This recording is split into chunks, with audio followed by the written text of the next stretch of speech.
bersyukur kepada Tuhan oleh Anda dan saat ini saya bersama dengan Pastor Jeki Mailoon.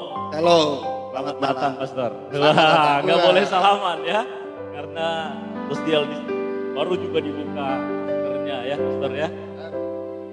Masih bersama dengan Raymond juga yang mengiringi kita dengan pujian ya, dan saat ini kita akan memuliakan Tuhan. Lalu ada seri bincang-bincang yang hebat. Kalau setiap saudara mau memberikan pertanyaan boleh. Nanti saya akan lihat di handphone ini. Lalu saya akan menjawab setiap pertanyaan. Untuk mulia. Kita akan mulai lebih lanjut. Pastor, kita mau menyanyi satu pujian buat Tuhan. Silakan. Haleluya.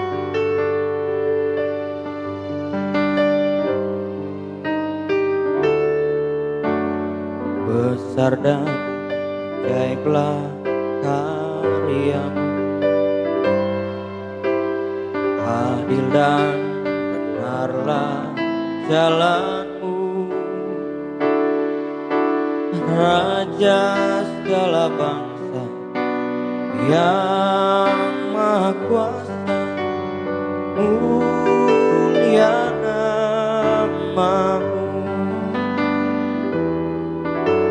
Besar dan ajaiblah karyamu, adil dan benarlah jalanmu, Raja segala bangsa yang maha kuasa, mulia namamu. Layaklah segala bangsa sujud kepadamu,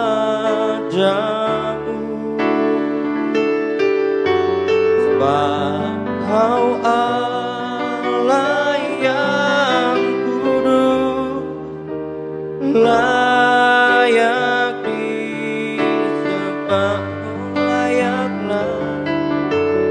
Layaklah segala bangsa sujud kepadamu,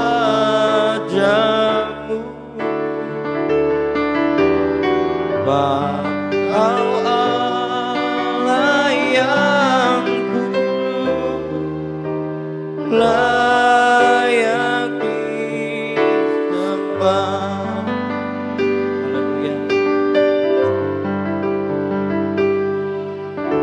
Besar dan ajaiblah karyamu, adil dan benarlah jalanmu, Raja segala bangsa yang maha kuasa, mulia namamu. Layaklah segala bangsa sujud kepadamu,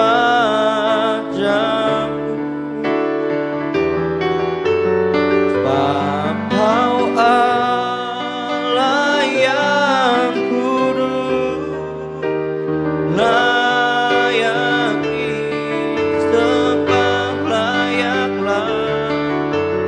Layaklah segala bangsa sujud kepadamu,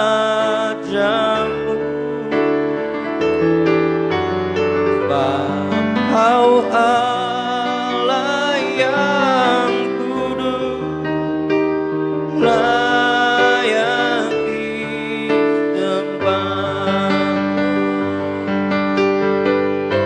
Kami sembah, kami muliakan namamu Tuhan.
Bapak kami sangat bersyukur buat malam hari ini.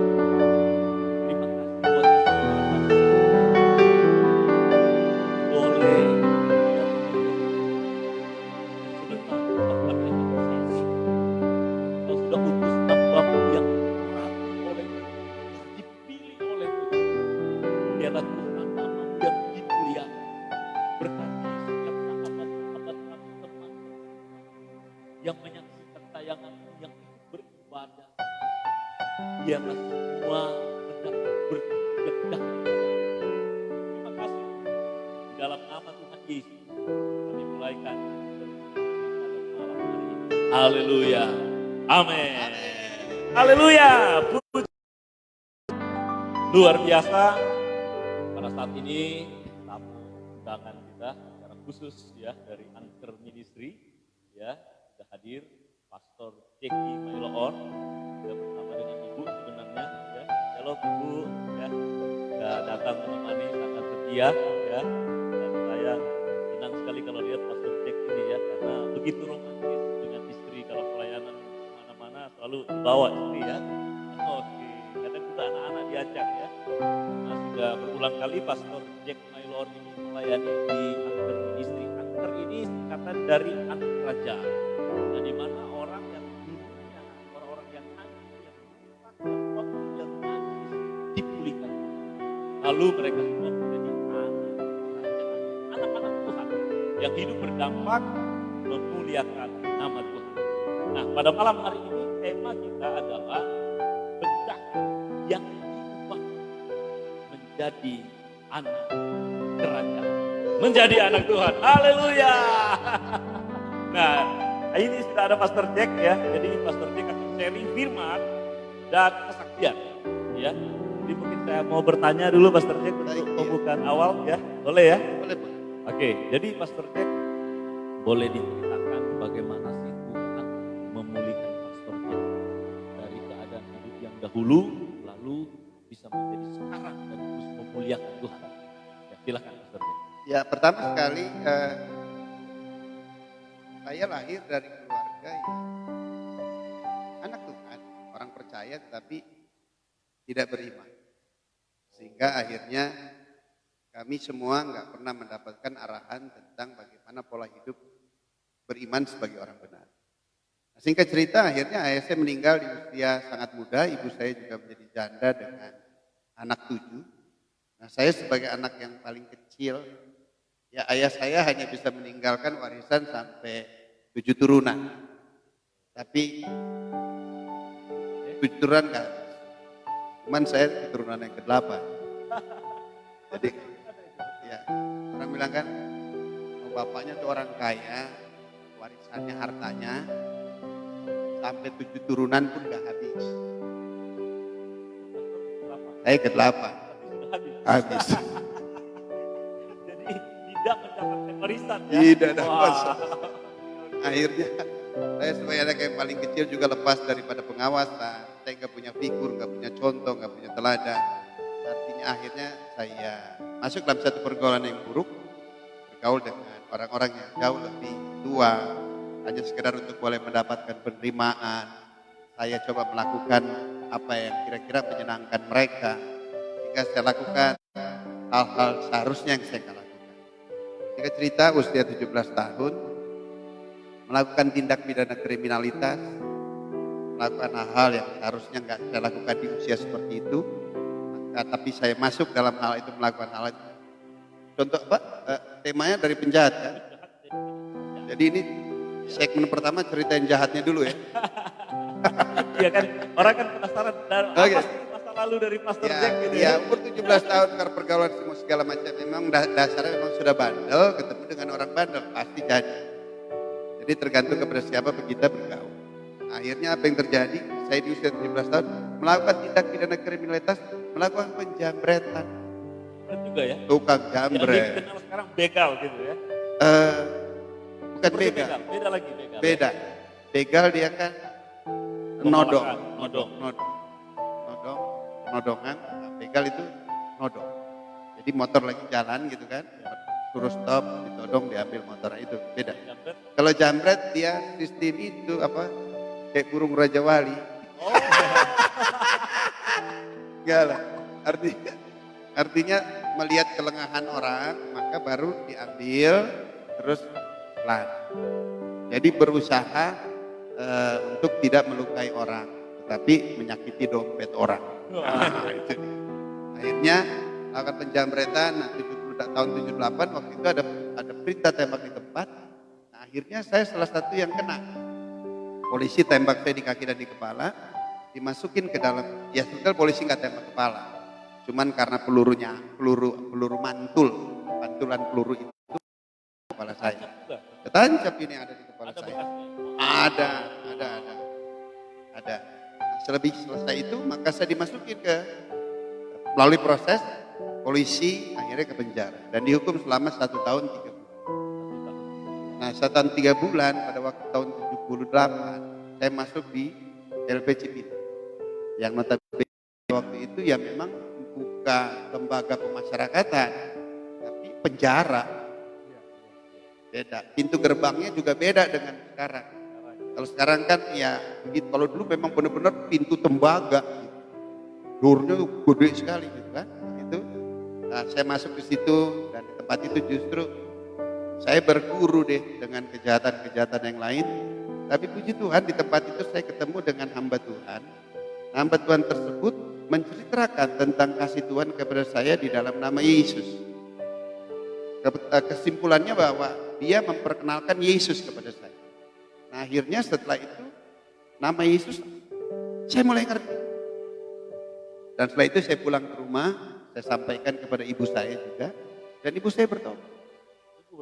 Ibu saya Dalam penjara kan? sebetulnya saya belum dijamah. Saya hanya mendengarkan berita bahwa Yesus adalah Tuhan. Nah setelah itu apa yang saya dengar tertanam di hati saya karena membuat ketertarikan buat saya. Ya, nah apa yang membuat saya tertarik tentang Yesus yang disampaikan kepada saya sampaikan ke ibu saya. Dan ibu saya mengalami bertobat. Nah setelah itu saya masih punya segmen yang lain. Masih segmen. Belum bertobat. Belum, Benar-benar ya? belum bertobat. Wow. Jadi ya Berseri. berseri. Setelah itu ibu saya bertobat, saya masih terus jalan. Kacau, kembali lagi melakukan hal yang jahat, keluar masuk kantor polisi dan penjara. Semua hal-hal yang jahat. Ya maaflah, untuk diceritain malu. Kan diceritain susah kan? Gak dapet jahatnya nanti. Ya harusnya ya ngerokok dari sejak usia 9 tahun. Mengerti melakukan hubungan seksual dari sejak usia 11-12 tahun. Selebihnya lagi ya akhirnya menggunakan narkotika, ganja, terus apalagi pil-pil koplo gitu, minum, mabuk, semuanya. Pokoknya semuanya saya lakukan. Akhirnya di usia 17 terus lagi masuk kemana lagi, ekstasi lah apa semua. Sampai akhirnya tahun 82 saya karena perkelahian masuk lagi ke dalam penjara. Pada waktu itu di Polda Metro Jaya, setelah itu dihukum tidak terlalu lama. Tapi justru tempat itu pertama kali saya kena narkotika yang benar-benar saya pakai secara konsisten. Nah dari sejak saat itu terus akhirnya saya menjadi pecandu narkotika. Jadi penyakit berat dari dalam penjara ya? Dari dalam penjara. Nah akhirnya saya menjadi pecandu narkotika, waduh masalahnya lebih berat lagi. Jadi sekarang bukan cuma nakal, tapi sekarang udah menjadi kebutuhan. Jadi nakal itu udah menjadi kebutuhan. Kenapa? Karena saya harus melakukan itu karena ada sesuatu kebutuhan yang harus saya penuhi. Pakai narkoba jenis apa? Sabu atau Heroin. Heroin. Sabu belum ada Bang. Belum ada ya? Belum ada. Tapi heroin yang disuntikin ke dalam pembuluh darah. Nah itu kan rohnya roh bunuh diri. Emang setan tuh dari saya kecil dia memang ingin merampas saya. Memang pencuri datang mencuri untuk membunuh dan membinasakan. Tapi dia datang memberi hidup dan memberi dalam segala kelimpahan. Haleluya. Nah selepas itu apa? Terus akhirnya menjadi pecandu narkotika dan itu berbahaya. Yang tadinya udah janji nggak mau lagi melakukan penjamretan, nggak mau lagi lah lakukan dosa-dosa kasar seperti itu. Cuman dosa-dosa lain tetap menjadi bagian dalam hidup saya. Tapi begitu saya menjadi pecandu narkotika, udah semuanya. Setan aja bilang gini, Jack kelewatan, gua punya aja masih lo ambil kata setan. Jadi paham ya? Setan aja sampai bilang, jangankan orang, jangankan Tuhan, gue punya masih lo mau ambil juga, kata setan. Nah itu dia, artinya dia udah gak bisa pakai saya, maka akhirnya setelah kembali berulang keluar masuk kantor polisi penjara, tubuh ini kan juga gak kuat. Ya, ya. Ya, imunitas kita kan, dia kalau dipakai untuk mengatasi hal-hal yang tidak sehat, Ya. kan daya tahannya kan akhirnya runtuh. Runtuh. Boleh berapa kali masuk penjara? Di atas 10 kali berarti ya, Pastor ya? Ajar kita kelebihan. Berapa? Bolas balik. Saya pertama kali masuk penjara umur 16-17 tahun. Belum yang di polsek-polsek kecil gitu. Kalau mau dihitung. Kalau saya kecil iya, boleh bilang sih kalau Jakarta, cuma Jakarta Utara enggak. Polsek pusat, selatan, barat, timur udah, Udah ya. cuma utara enggak. Aduh. Coba itu kalau untuk Jakarta semua polsek itu udah masuk. Kadang-kadang dari night club pulang ke rumahku, Ya. naik taksi nggak tahu mau antar kemana. Akhirnya taksi antar ke kantor polisi. Kantor polisi lihat, oh lu Jack masuk dulu deh. Udah pada kenal ya. Jadi polisi, ya itu dia kondisinya seperti itu. Dan memang keadaan itu memang begitu sudah sangat amat rusak sekali. Dan bertahan nggak tahan sampai usia 34 tahun di tahun 95. Tubuh saya udah nggak tahan. Akhirnya ya puji Tuhan karena Tuhan itu kan setia. Firman yang saya dengar itu Yang dengar berapa tahun lalu itu 17 tahun. Waktu masuk penjara pertama 17 itu ya. Dan walaupun saya belum bertobat sungguh belum menerima lawatan karena saya belum datang, tapi ada sesuatu. Iya, penting dengar nama Yesus ya. Artinya saya masih nanya, cuman ada sesuatu yang keren. Artinya melakukan hal yang jahat udah nggak sejahtera, udah nggak sama seperti dulu waktu belum pernah dengar nama Yesus. Kalau dulu sebelum dengar nama Yesus lakukan hal yang jahat rasanya super banget, gue banget, jago banget, bangga banget. Tapi setelah dengar nama Yesus melakukan hal yang jahat, ada sesuatu yang Buat gak damai. gak damai, gelisah gitu, gak ngerti. Nah, akhirnya cuman setan bahasanya makin berkerumun. Akhirnya apa? Ngegunain narkotika. Baru dalam situasi yang buruk. Atau ada apa yang dirasakan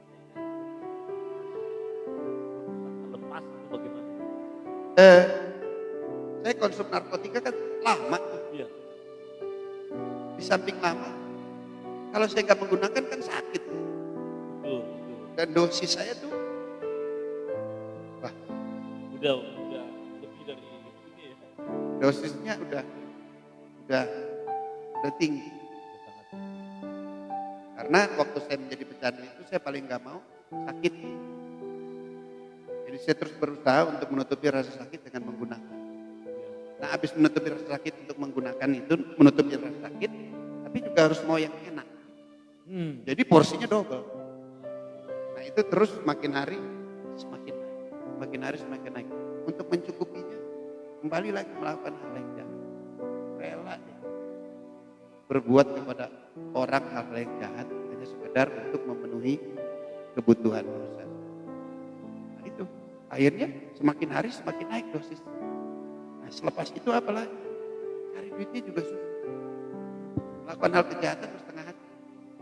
Ada duitnya, barangnya susah. Wah, ini gimana? Betul?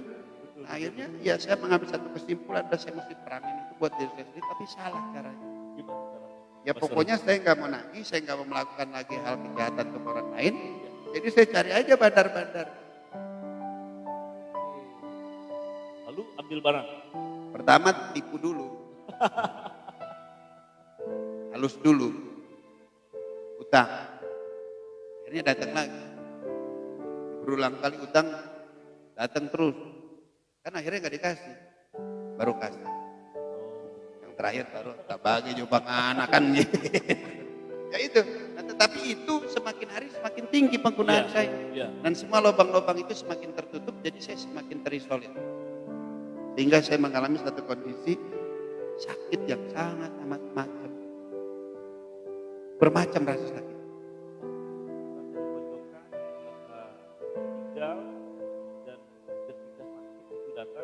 ada usaha.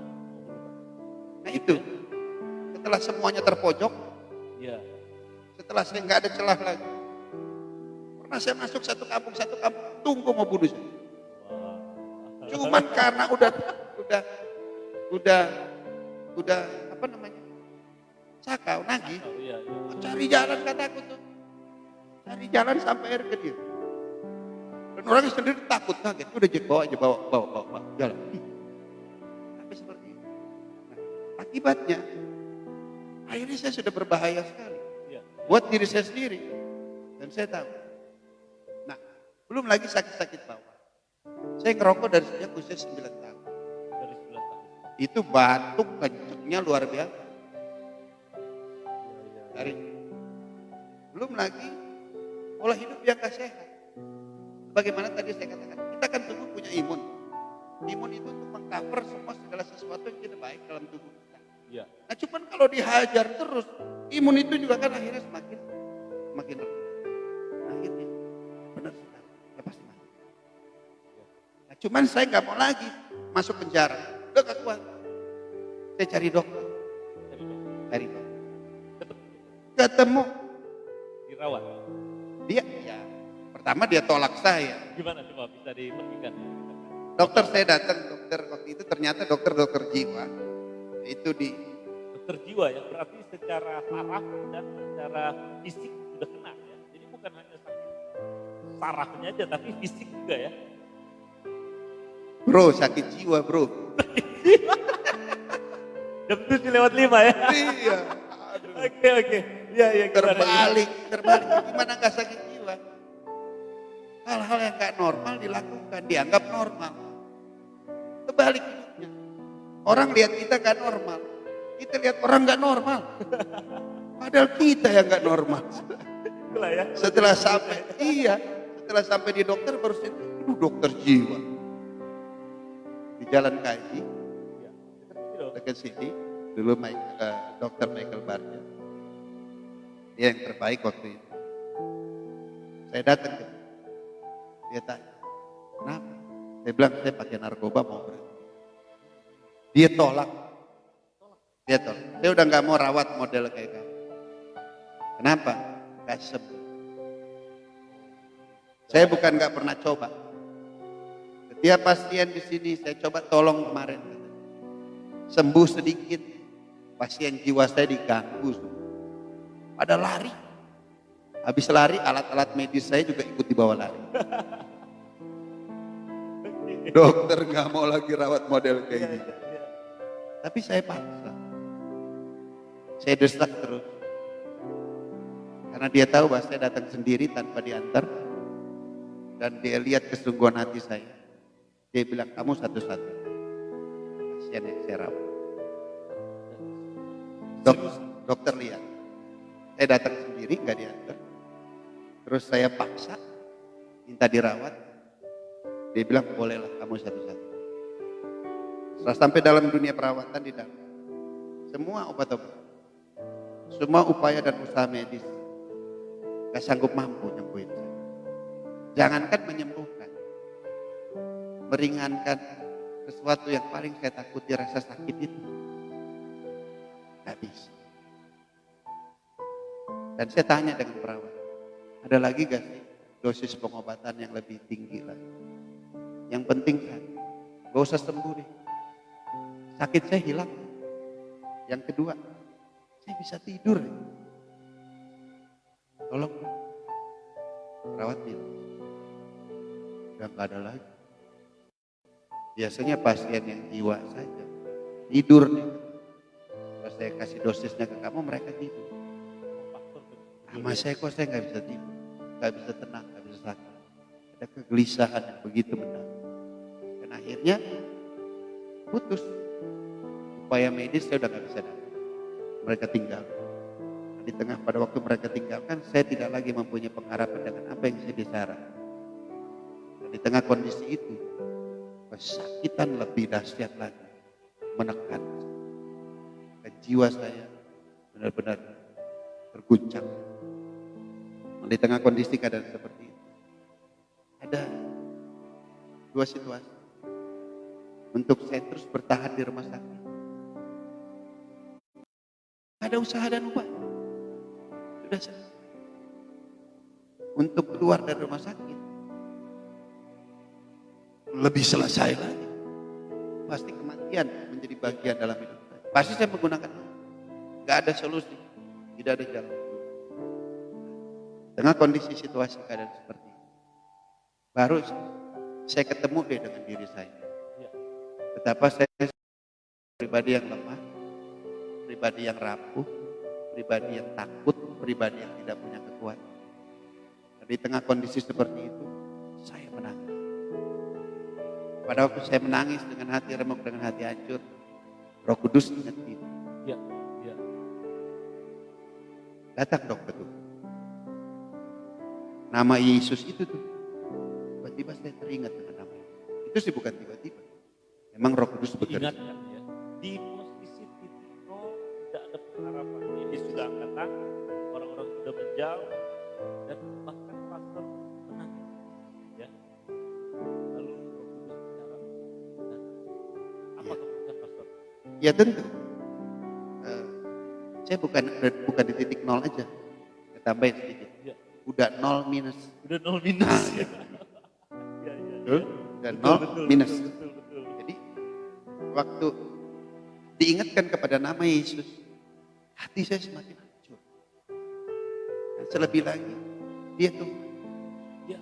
Setelah saya berpikir dan saya mengerti bahwa dia tuh. Dan di titik itu tuh, semua kejahatan saya tuh diingat.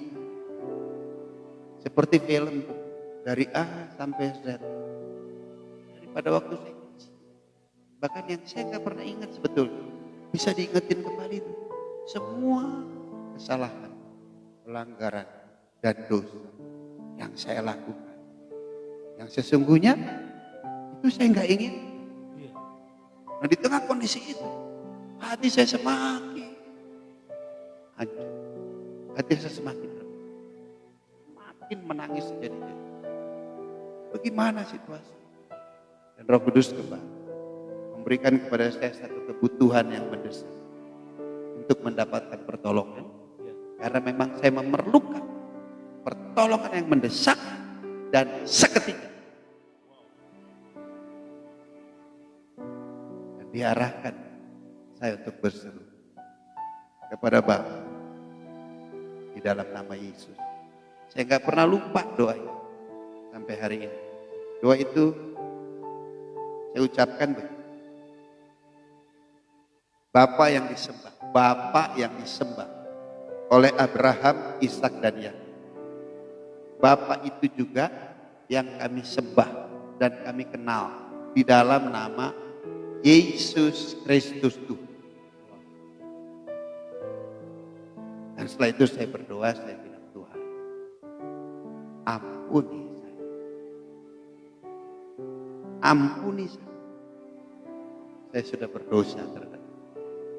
Dan kerinduan saya, pulihkan saya. Jadikan saya orang baik. Itu permohonan. Karena waktu sebelum saya mendengarkan nama Yesus, saya melakukan hal yang jahat. Itu enggak punya ganjalan. Merasa diri hebat, merasa diri hero. Tapi setelah mendengar nama Yesus, saya melakukan hal yang jahat itu, tertuduh. Apalagi hari itu, saya gak akan pernah lupa. 25 tahun lalu. Ya, pada waktu itu saya mengalami perjumpaan. Dan saya cuma minta, ampunin saya Tuhan, jadikan saya orang baik. Dan hari, detik itu juga. Dan saya bisa merasa, ini saya bisa cerita. Ya. Waktu itu, saya nggak ngerti. Tapi sekarang saya ngerti. Seketika itu langit terbuka. Surga menyatakan kemuliaan Tuhan yang dan luar biasa.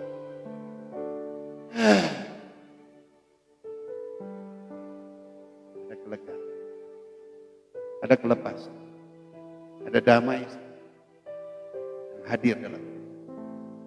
Dari sejak saat itu, dari titik itu, seketika.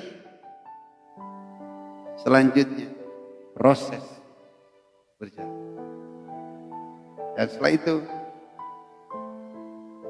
Lukas 5 ayat 17 berkata, siapa yang dalam Kristus Yesus Tuhan, dia adalah ciptaan yang baru, yang lama sudah berlalu, sesungguhnya yang baru sudah datang, dan sekarang dari sejak saat itu saya sudah menjadi satu ciptaan yang baru.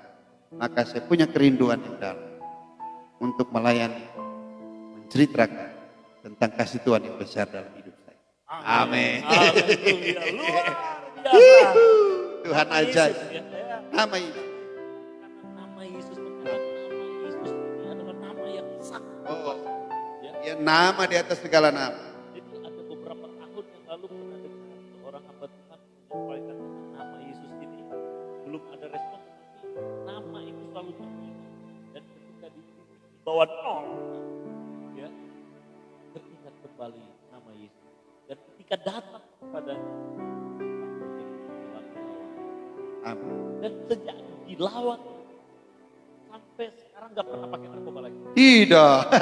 Wah, mujizat ya. Berikan kemuliaan dulu dong buat Haleluya, Tuhan. haleluya, Haleluya. haleluya. Tidak pernah. Ini sangat luar biasa. Karena ini mujizat ya, sudah melakukan tindakan upaya untuk mengobati diri secara medis.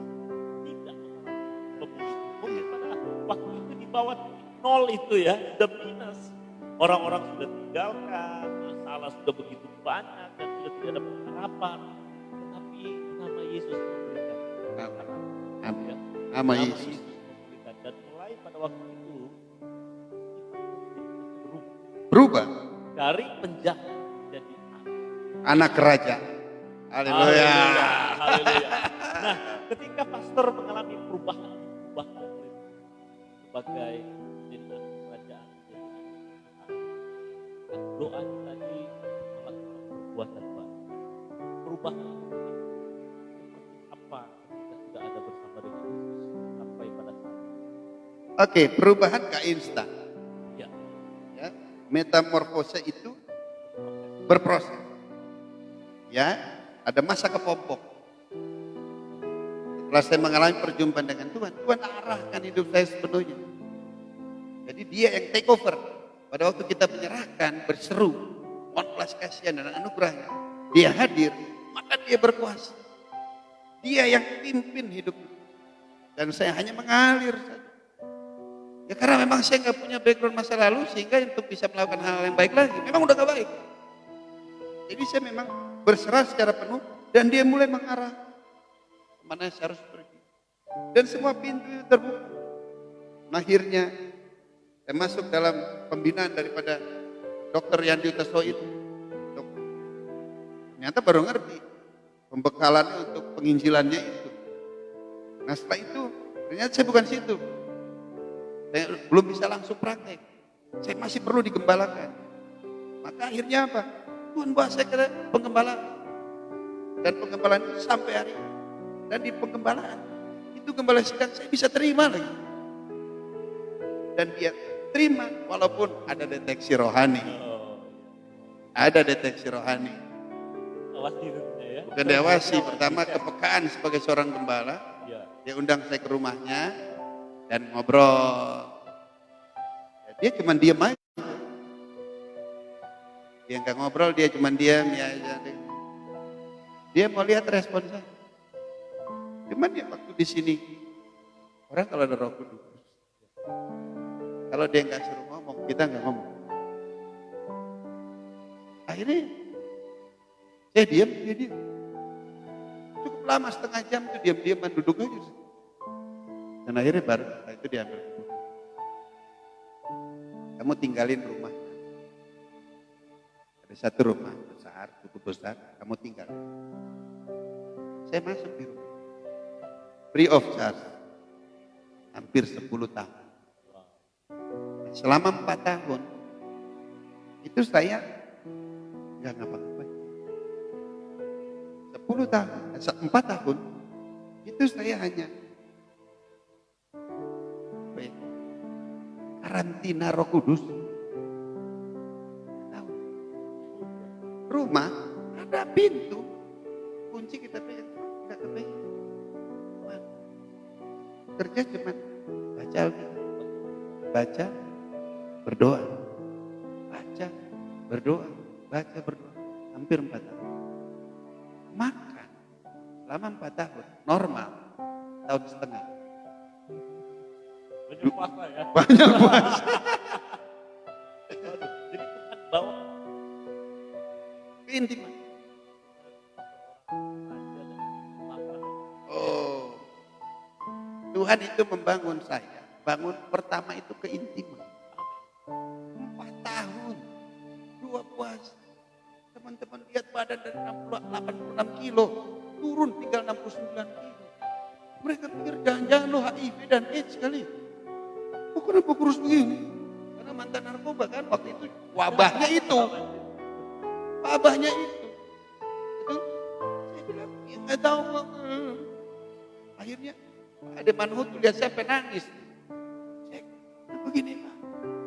Dia cuma bilang, iya. Bagi 2 dan 2. Nggak ada duit. Iya juga. Iya juga. Karena semuanya terbatas. Semua terbatas. Bukan nggak ada. Oleh sebab itu pola hidup ini. Jika kita, artinya kita hidup mengandalkan Tuhan. Ya, maka dia sanggup mampu memenuhi segala kebutuhan. Amin. Tapi kalau kita mau bergaya hidup, ongkosin sendiri itu gaya hidup. Haleluya. Amin. Amin. Iya, iya. Tapi kalau untuk kecukupan, ya Tuhan cukupin. Iya, iya. Ya dulu kita 2,5 tahun, 2 puasa, makan cuma sehari sekali. Belum lagi ada 2 puasa yang 3 hari 3 malam. Tanya Tony Mulya. Itu bilang Tony ya. Haleluya. Ya. Itu dia. Jadi saya ada masa-masa itu 4 tahun. Setelah itu baru layani. Layani dari hal yang sederhana. Saya bisa apa? Pastor Michael. Gak ada yang saya bisa. Masa lalu hancur rusak. Orang saya bertobat aja gak ada yang percaya. Jangankan orang, setan gak percaya. Betul? Iya, iya. Mau lakukan apa? Mau dari mana? Tapi Tuhan bilang mas saya dengan satu nubuatan dia akan pakai hidup menjadi apa? Dimulai dari hal yang sederhana, dekatin Allah, konsisten terus, pokoknya segala sesuatu yang diperintahkan oleh kita. Gila. Saya lah, kalau gembala perintah, saya lakukan. Masalah dia, urusan dia, penting dia lakukan perintah saya lakukan. Sampai hari ini. Sampai hari ini. Jadi di gereja tuh paling tahu. Pak Jeki udah bilang disuruh gembala pasti nurut. Gitu haleluya. Tapi kalau yang lain-lain dia nggak nurut tuh. Hanya gembala. Nah sampai hari ini terus dan terbukti. Tuhan dari angkat alat konsisten sekarang udah jadi pembicara di gereja. Iya. Terus lagi ada jabatan. Ya walaupun pendeta tuh aneh. Nyari jabatan. Tidak terlalu penting, tetapi kita kan harus tertib. Jadi saya harus di pejabat supaya saya tertib, artinya mengikuti aturan pemerintah dari pendeta pembantu, pendeta muda, pendeta penuh, dan ditahbiskan oleh sebuah sinode yang sah di hadapan pemerintah supaya nggak jadi nabi-nabi liar kan gitu. Diakui ya. Diakui. Itu dia, itu sampai hari. Jadi saya ingat gini pas waktu saya ke Malaysia, ada pelayanan di sana. Lalu mereka tanya sama saya, kenal Pastor Jack? Iya. Terus saya bilang, oh itu sahabat saya, itu senior saya bilang. Mereka katakan, itu Pastor dan melayani hampir seluruh bangsa. Jadi ketika sudah bertobat, Tuhan bawa dimulai dari rumah, ada keintiman dengan Tuhan. Lalu pekerjaan kecil yang dilakukan lalu dibawa luar biasa, memberitakan kabar baik. Sudah pergi ke negara mana saja? Ya pertama karena keterbatasan bahasa ya. Iya. Maka Tuhan bahasanya pertama sekali ya ke Malaysia. Ke Malaysia.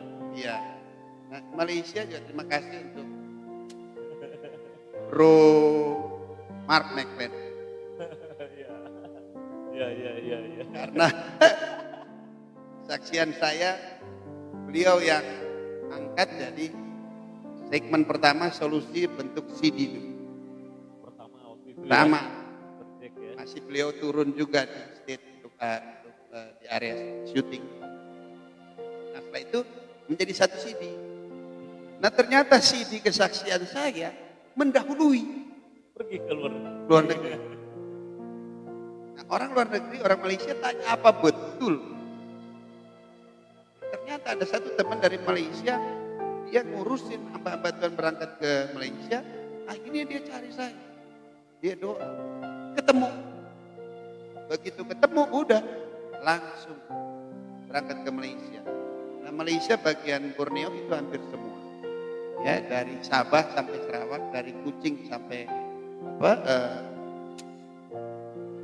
yang terakhir Telupit. Telupit ya. Itu semua Borneo itu dari Kuching, Miri, Sibu, Likas, semua itu pokoknya bagian Borneo hampir semua sampai ke Semenanjung Malaysia. Ya, itu kurang lebih ada sekitar 3-4 tahun bolak-balik ke sana. Ribuan orang dan sudah jadi berkat kita. Iya, itu kan memang teman-teman dari gereja baptis di sana mereka terbuka. Anglican Church, Anglican Church. Ya. Nah, itulah semua karena mudah-mudahan. Kesaksian saya sangat sederhana, artinya cuma dia menceritakan apa yang telah Tuhan lakukan dalam hidup saya. Bagaimana orang yang begitu rusaknya, toh bagi Tuhan tidak ada perkara yang mustahil. Haleluya. Setelah ke Malaysia, sempat keliling-keliling, bahkan saya lihat bolak-balik sampai ke Israel untuk belajar dan untuk membimbing di sana ya. Iya, kalau ke Israel itu kan ya dari Malaysia, ya Singapura, Hong Kong, ya, ke Vietnam, ya itu oke lah. Ya ke China, cuma sampai di Shenzhen. Iya. Sorry, Guangzhou, sampai ke Guangzhou. Waktu di Cina, sampai ke Cina juga. Waktu itu belum seperti sekarang, Cina udah luar Belum ada virus ya biasa. waktu itu ya. Belum ada virus juga, belum terlalu maju. Belum terlalu maju. Aduh, masih dolarnya masih besar dolar Hong Kong waktu itu. Tapi sekarang udah berbalik kan. Nah, itu baru ke Israel. Nah ke Israel juga semua karena kemurahan Tuhan. Kenapa?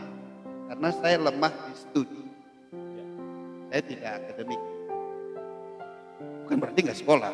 Iya. Ada sekolahnya, cuma ya tetaplah nyangkutnya nggak terlalu banyak. Iya, iya. Gitu. Akhirnya Tuhan bawa saya ke Israel.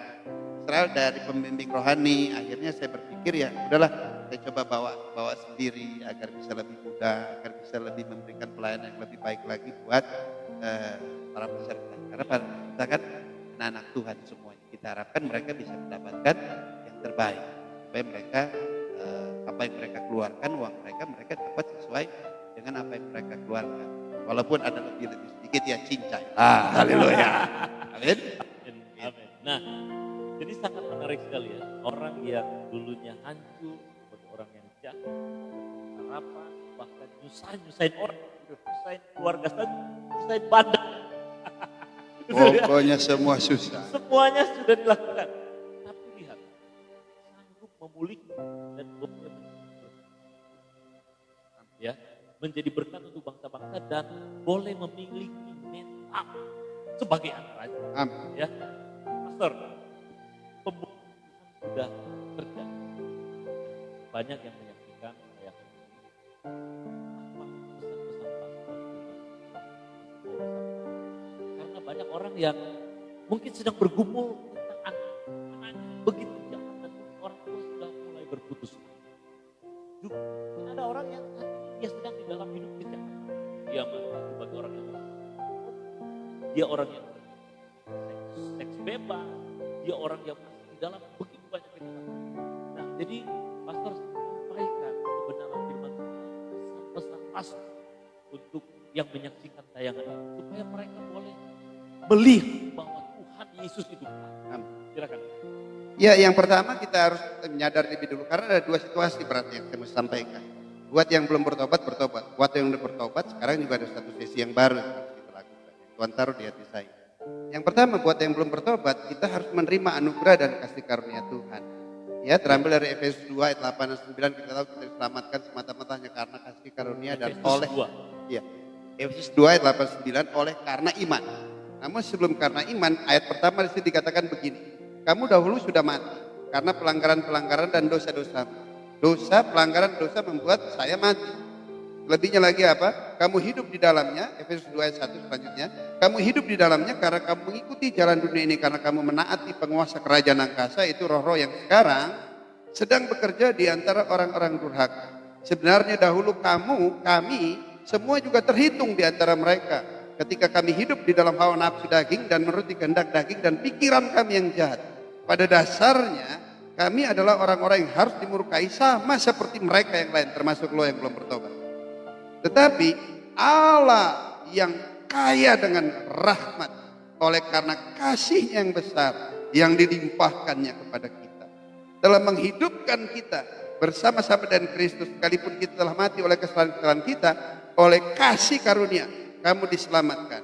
Dan di dalam Kristus Yesus Ia telah membangkitkan kita juga dan memberikan tempat bersama-sama dengan Dia di surga, supaya pada masa yang akan datang Ia menunjukkan kepada kita kekayaan kasih karunia-Nya yang berlimpah-limpah sesuai dengan kebaikan-Nya terhadap kita dalam Kristus Yesus. Sebab karena kasih karunia kamu diselamatkan oleh iman. Itu bukan usaha, bukan hasil usahamu, tetapi pemberian Allah. Itu bukan hasil pekerjaanmu. Jangan ada orang yang memegahkan diri. Karena kita ini, haleluya, buatan Allah, diciptakan kembali dalam Kristus Yesus untuk melakukan pekerjaan baik yang dipersiapkan Allah sebelumnya. Ia mau supaya kita hidup di dalam. Haleluya. Amin. Amin. Semua anugerah dan kasih karunia itu diperuntukkan buat kita, buat saya. Waktu saya baca firman, saya coba mengkondisikan diri saya terambil yang terambil dari Mazmur 107. 107 di situ dikatakan ada orang-orang yang sengsara, terkurung dalam penjara, terikat dengan besi. Artinya terikat dengan segala yang jahat, sehingga nggak ada satupun yang sanggup mampu membebaskan. Berulang kali penjara menjadi bagian dalam hidup saya. Terikat akan narkoba, seks bebas, obat terlarang, melakukan hal yang jahat. Begitu mengikat, gak bisa lepas, bahkan dokter gak bisa lepas. Nah di tengah kondisi seperti itu, kenapa? Kenapa itu bisa terjadi? Karena saya menista kepada Tuhan yang Maha Kuasa. Saya gak pernah mau mendengarkan nasihatnya. Jika Anda mendengarkan siaran ini, dengerin nasihatnya. Udah gak mau dengar nasihat, menista dan memberontak. Pemberontakan terhadap Tuhan. Kamu memberontak terhadap dirimu sendiri, berontak kepada orang tua, dan kamu memberontak kepada Tuhan. Dan terlebih lagi, memberontak terhadap kebenaran. Sehingga hal itu menjadi bagian dalam hidup saya. Maka ditundukkan. Kapan Tuhan menundukkan? Itu saya ngerti. Saya sadar. Penjara. Berulang kali gak bisa memulih. Dokter dan obat-obatan gak bisa hidup. Akhirnya saya ngerti. Jika bukan Tuhan, saya sanggup mampu menolong kita. Dan betul-betul saya menangis sejadi-jadi. Hati saya hancur. Dan Tuhan tundukkan. Ini gak ada lagi lain. Agar datang kembali kepada Dia.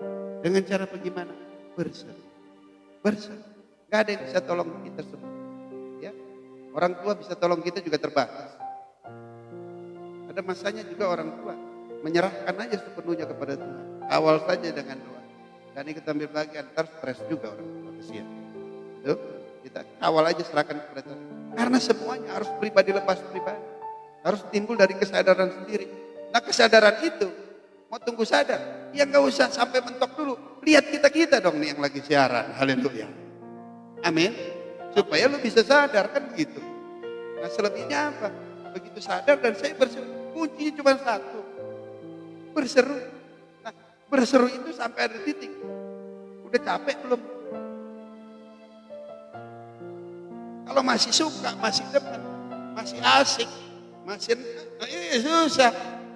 Gak rasa capek.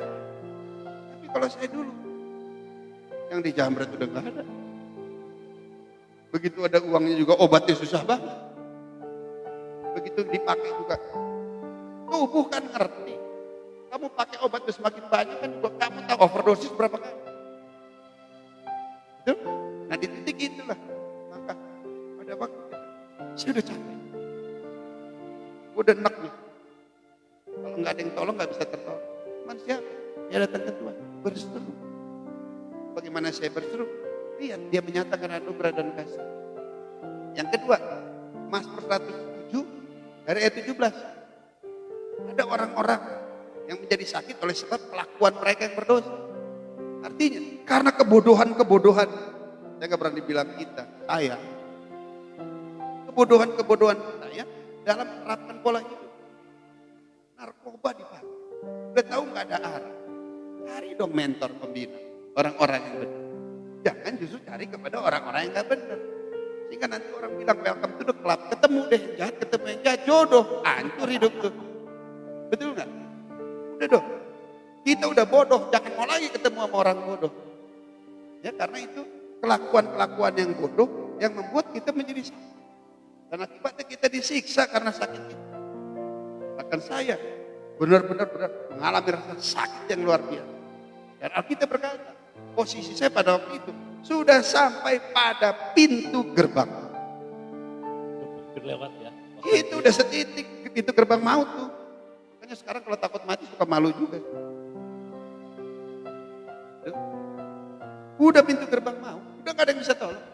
Nah di titik itu berseru, ayo dong, biar saya aja yang sampai pintu gerbang maut. Jangan kamu bilang antar deh, gerbang gua belum datang. Kalau lu sampai di gerbang, kalau lempeng gimana? Kan gitu. Betul nggak? Nah, saya berseru kepada dia. Dan apa yang terjadi? Dia anugerahkan kasih karunia, disampaikan firman. Maka dia berfirman, jadilah saya sembuh. Haleluya. Amin. Dan apa itu firman? Pada mulanya firman. Dan firman itu adalah Allah itu sendiri. Sekarang karena anugerah dan kasih karunia-Nya, dia selamatkan. Kalau saya boleh ada sebagai manusia, dia akan membawa, memanifestasikan kita untuk melakukan pekerjaan. Hari-hari ini kembali Tuhan bangun dalam hidup saya untuk lebih intim lagi. Tuhan bahas saya masuk lagi dalam dimensi berdoa dan berpuasa. Berdoa dan berpuasa. Berdoa dan berpuasa dahulu selalu saya lakukan. Tapi belakangan karena kesibukan pelayanan sana sini, khotbah juga udah jadi biasa, pelayanan juga udah jadi biasa. Nah, sekarang Tuhan minta agar kembali membangun keintiman bersama dengan cara apa? Doa puasa. Berdoa puasa memang gak mudah, karena harus ada makanan, harus ada minuman selama yang terkonsumsi. Tapi Tuhan bilang sekarang harus lakukan. Dan puji Tuhan, sampai hari ini, hari berapa? 11 Puasa. hari. Cuman ya puasa sore buka sore. Puasa rantai ya. Puasa iya. Puasa pokoknya makan malam terakhir dan itu buka jam 6. Kecuali ini belum buka karena sedang siaran. Haleluya. Haleluya. Amin. Amin. Dalam puasa saya dapat sesuatu yang luar biasa. Wow. Bisa dibagikan, Pastor? Iya, dalam puasa ternyata saya kan lemah ya. Saya bilang Tuhan pada waktu saya udah mau lemah, Tuhan kasih firman itu begini. Ya, Mazmur 3 dikatakan begini. Mazmur 119 ayat 130. Jika tersingkap firman-firmanmu memberikan pengertian. Artinya apa? Begitu saya lemah, kadang-kadang saya mau buka puasa, Tuhan cuma bilang gini, Mas, Jack, pada waktu kamu berpuasa, sesungguhnya bukan hal-hal yang rohani saya yang akan menjadi bagian kamu. Tapi yang paling penting pertama, jiwamu mendapatkan ketenangan. Yang ini juga penting. Tuhan perlu wadah. Dia perlu bejana. Dia perlu tubuh. Nah, waktu kita berpuasa, sesungguhnya Tuhan sedang merekondisikan tubuh kita kembali. Dia sedang memulihkan, mengatur kembali setiap organ-organ tubuh kita. Sehingga seperti pada burung Raja Wali, dia memperbaharui seluruh organ-organ tubuh kita supaya bisa kembali menjadi wadah di mana roh Allah bermanifestasi sehingga umur itu lebih panjang. Haleluya. Amin. Karena Tuhan belum selesai. Nah, di kepanjangan umur itu yang kita mau agar semua pekerjaan baik yang Tuhan tentukan bagi kita mampu digenapi di sepanjang musim hidup. Amin. Haleluya. Sangat luar biasa sekali ya. Jadi ada pesan-pesan yang sudah disampaikan dan kebenaran. Yang saya lihat di sini, yang pesan yang pertama kita kepada Tuhan berseru. Amin. Kalau kita masih terima. Ada kasih yang besar, Amin. yang mampu mau memulihkan. Kalau Amin. Pastor Jack dipulihkan Tuhan, pasti setiap sahabat yang menyaksikan tayangan ini, kalau Anda pasti bisa dipulihkan oleh Tuhan. Ketika Anda datang bersama. Amin. Kasih karunia besar. Yes. Tidak pandang masa lalu kita. Amin. Dia pandang hati kita sekarang ketika kita mau datang kepada. Ya. Nah, Pastor, kita ada di acara, kita akan berdoa. Berdoa buat setiap mereka yang menyaksikan, dan kita juga akan berdoa untuk Indonesia, dan biar banyak orang boleh mengenali Tuhan. Karena di posisi seperti ini, Pastor, ternyata masih banyak mereka yang beriman. Masih banyak seperti masa lalu Pastor. Mereka membutuhkan kasih Tuhan. Jadi kita akan berdoa. Mungkin kita akan menyanyi dulu satu lagu, Pastor. Setelah lagu ini ada doa dari Pastor Jack untuk memberkati setiap kita semua. Raymond.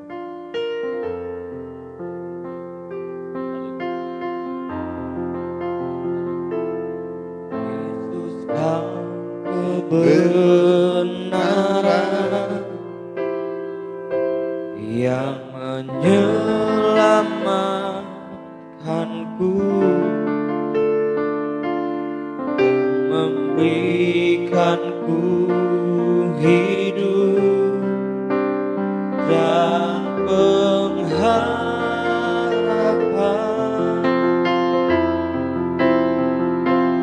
Ku ikut kehendakmu,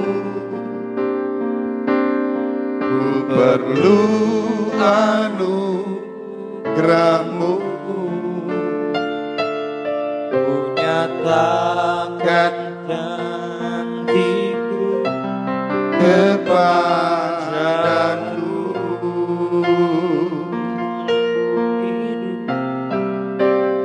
Kalau ku hidup